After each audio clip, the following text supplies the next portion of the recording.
అయిపోయింది, మీరు బ్రదర్ అవుతారు అంటే మీరు ఎక్కడ ఉండేవారు అసలు? అంటే హరిబాబు వైజాగ్లో ఉంటారా? నేను వైజాగ్లో ఉన్నా, మా అన్న హైదరాబాద్లో ఉంటాడు. మేము మా చెల్లెని మా బావని నమ్మి మా అమ్మని మా నాన్న కూడా పెట్టిపోయినాం. వాళ్ళని నమ్మి వీళ్ళని పెట్టిపోయినాం.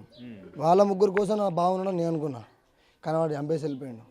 వాడు దేని కారణంగా ఎప్పుడన్నా అంటే అల్లారు ముద్దుగా పెంచుకున్నారు వైష్ణవిని, ఎప్పుడైనా చెప్పేదా ఇట్లా హరిబాబు ఇట్లా చేస్తా? అసలు దానికి కష్టం తెలియదు, నష్టం తెలియదు, లొల్లి తెలియదు, గొడవ తెలియదు, ఇంకేం తెలియదు అన్న. ఫస్ట్ పానం కంటే ఎక్కువ చూసుకున్నాం తప్ప ఇంకేం తప్పు చెప్పలేదు దాని గురించి. మంచిగా బతాయి అలా అని చెప్పేసి మేము కావాల్సింది అల్లి ఇచ్చినాం. ఇప్పుడు మాకు కావాలి, ఇప్పుడు వాడు చంపేసి వెళ్ళిపోయిందా, పోయి జైల్లో వారేసిర్రా, జైళ్ళకు మాకు సంబంధం లేదు. వాడు బయటకు రావాలా, లేదంటే మీరు ఎన్కౌంటర్ చేయాలా, లేకుంటే ఊరు శిక్ష పడాలా. అప్పటిదాకా మేము ఏమైనా సరే కోర్టుల బస్ స్టాండ్లోనే కూర్చుంటాం. అత్తున్నాం ఇప్పుడు నలుగురికి నలుగురు, వాళ్ళ అమ్మ ఇద్దరు అన్నలు, ఆడు సావాల్సిందే. ఫస్ట్ ఆయన సావు, వాళ్ళ అమ్మ సావు నుంచి చూడాలి. ఇప్పుడు కొద్ది రోజుల క్రితం వాళ్ళ అమ్మ నాన్న ఇంటికి వెళ్ళిండ్రు అంటే పరిణామాలు మారినాయి.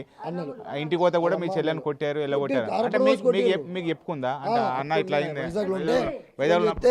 అరే గిట్ల గిట్ల వేసారు అంటే, అమ్మ పొంది చిన్న చిన్న గొడవలు అవుతాయి, సరే కారపడి వచ్చినా ఆమెకి ఏమనిపించిందో పొంది, నువ్వు టెన్షన్ పడకమ్మా నేను ఉన్నా నీకు అని చెప్పేసి మాట్లాడినా, మసాలా మాట్లాడినా.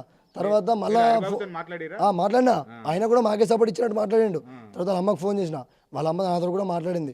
ఫుల్ డేంజర్గా తిట్టింది నన్ను కూడా. ఎందుకులే ఇంకా ఆమెకి ఇష్టం లేనప్పుడు మనం ఏం చేస్తాం, ఫోన్ కట్ చేసిన. బాబుని అడిగిరా మీరు మరి బావా, మరి మీరు ఇంత ఇష్టపడి పెళ్లి చేసుకున్నారు మరి ఎందుకు మరి ఇట్లా మాట్లాడానా? నీకేమైనా ఇష్టం లేకుంటే ఇప్పుడు పెళ్ళైంది, ప్రెగ్నెన్సీ అయింది, ఇప్పుడు కూడా వెళ్ళిపో, నో ప్రాబ్లం. ఒకవేళ నీకేమన్నా కావాలంటే అడుగు. నీకేమన్నా ఇంకా చేయాలనుకుంటే, లేకుంటే నీ వెనుక పెళ్ళి కాకముందుకు ఏమైనా కేసులు ఉన్నాయా, లేకుంటే ఏమైనా పగలు ఉన్నాయా, లేకుంటే నేను వాళ్ళని చంపాలనుకుంటురా, నీకేమైనా ఆపద ఉందా, ఏమైనా కష్టం ఉందా, అవి కూడా చెప్పు. అన్నిట్లో నీ ముంగడు ఉంటా, నేను చూసుకుంటా, నేను చూసుకోకపోతే అప్పుడు అని బావా అని చెప్పిన. అన్ని మంచిగా మాట్లాడినా, అన్నిటికీ బజబర మాట్లాడాడు. సడన్గా చంపేసిపోయాను. అంటే ఈ చంపే కంటే ఒక రోజు ముందు కానీ 2 రోజుల ముందు కానీ ఏమైనా చెప్పుకుందా వైష్ణవితో? నేను రేపు చచ్చిపోతున్నాను ఇలా కంటిన్యూగా నాతో మాట్లాడింది. చెప్పుకోవడం ఏం లేదు, నాతో కంటిన్యూగా పర్ఫెక్ట్ ఏమని మాట్లాడింది. అరే అన్నా నువ్వు బాగా లాంగ్ ఉంటున్నావురా, పైసలు లేవురా మన దగ్గర, మనం మంచి బతకలేమురా, నువ్వు బాధపడకురా, పైసలు బాగా లొప్పలు అయినావు, నువ్వు రారా, ₹1,00,000 పెట్టైనా సరే నేను దేశం పంపిస్తాను ఆ పైసలతోటి, నువ్వు బతుకు రారా, 2 బిడ్డలు పుట్టిరా, ఎట్లా బతుకురా, నాకు ధైర్యం చెప్పింది. నాకు ఫుల్ ధైర్యం చెప్పి ఆ బాగా మాట్లాడి నాతోటి, అని అమ్మ అండబెట్టి నడి రోడ్డు అలా మాట్లాడింది. అలా మాట్లాడి అందరు మాట్లాడారు, పేరు.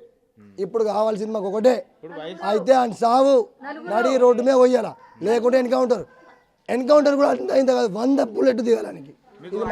వైష్ణవి చనిపోయిన తర్వాత ఎవరు ఫోన్ చేసిర్రు? మా అన్న, మా పెద్దమ్మ కొడుకు, మా చెరన్న ఫోన్ చేసిండు. నేను పడుకునే ఇంకా లేవలేదు. సడన్గా ఫోన్ చేసి తమ్మా చచ్చిపోయింది అన్నాడు. ఏం చచ్చిపోయిందని అన్న, సంథింగ్ ఏమన్నా బయటకు పోతారు కదా, చచ్చిపోయిందంటే ఏం చచ్చిపోయిందన్న, లేదురా చెల్లెలేదురా అన్నాక నా పానం పోయిందన్న.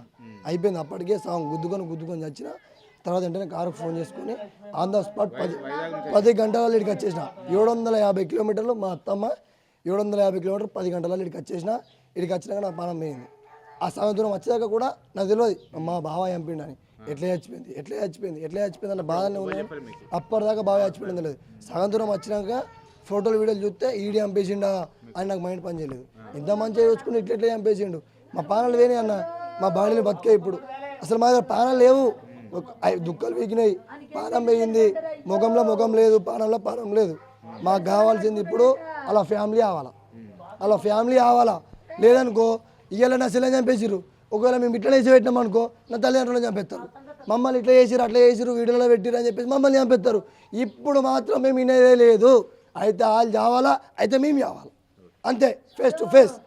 ఇది మొత్తానికైతే ఖచ్చితంగా ఆ రోజు రాత్రి సమయం లోపల ఇటు ఏదైతే వైష్ణవి అన్న వైజాగ్ లోపల ఉన్నాడు, ఉదయం సమయం లోపల చెల్లె చనిపోయింది. అసలు అంటే హరిబాబు చంపేయండి అని చెప్పి చెప్పలేక చెల్లె చనిపోయిందని చెప్పడంతో ఆగ మేఘాల మీద ఇడికి వచ్చాడు. మధ్యాహ్నం సమయం లోపల హరిబాబే దారుణంగా గొంతు కోసి కత్తితో ఇష్టమన్నట్టుగా పొడిచి చంపాడు అని చెప్పి తెలిసిన తర్వాత ఇటు వైష్ణవి అన్న కూడా ఇటు ఇప్పుడు అతని యొక్క చావు కావాలి, వాళ్ళ కుటుంబ సభ్యుల చావే చేస్తేనే వైష్ణవికి న్యాయం జరుగుతుందని చెప్పి చెప్తున్నటువంటి పరిస్థితి కనబడుతుంది.